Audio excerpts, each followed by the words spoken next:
အချစ်ယူလေးပေါ့နော်ကောင်မလေးကိုသူကဟို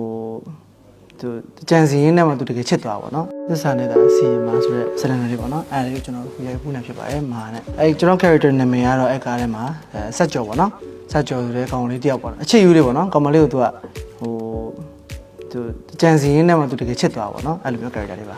လက်ခံရခုပြတာတော့တခြားတော့မဟုတ်ဘူးကိုကအစိုးရတွေကဒီ villain နေရာမျိုးဆိုလို့ရှိရင်စိတ်ဝင်စားပါတော့အမြဲတမ်းလည်းအမြဲတမ်းပြောနေတော့တနေ့ကျတော့ဖုန်းဆက်လိုက်ပြီးတော့ဟာတဲ့ကိုမင်းကိုတန်းက blade ကိုပေါ့နော်နေထုတ်ကိုရဲ့နာမည်နဲ့လာတာတဲ့ဆိုတော့တော်တော်ကြီးဝမ်းသာသွားရပေါ့နော်အဲ့တော့ကျွန်တော်ခီးသွားနေတဲ့ချက်ချင်းပြန်လာပြီးတော့မှအဲ့နဲ့လှုပ်ဖြစ်သွားတာပေါ့နော်ဟုတ်အရင်ကကျတော့ဒီမေးလို့ရှိရင်အများကြီးပြောရတယ်နေထုတ်ကဘာကရလှုပ်ရှင်တယ်ဘာကရလှုပ်ရှင်တယ်မေးရင်ကဗီလန်လှုပ်ရှင်တယ်ဗီလန်လှုပ်ရှင်အများကြီးပြောနေတော့အခုဒီမဟာ series မှာဗီလန်လှုပ်လာပြီဆိုတော့ဒီမှာကိုဘယ်လိုလုပ်မလဲဆိုတော့အများကြီးတော့စဉ်းစားရတာပေါ့အမတရားတစ်ခုကတော့ဗာလဲဆိုဇလန်တွေစပြီးတော့ကန်လန်ကလေးကဒါဟိုကိုမင်းနဲ့ trader လုပ်တဲ့ကောင်မရရတယ်ဆိုတော့ဒါတော့အမတရားပေါ့နော်ဟုတ်မဟာ application မှာဇက်ကားပေါင်း3000ကျော်ကိုတက်တာ3000ဖြစ် Android TV သို့မဟုတ် Android box တက်ထားတဲ့နေရာထဲမှာ HD quality ဖြစ်ကြည့်လို့ရပါပြီ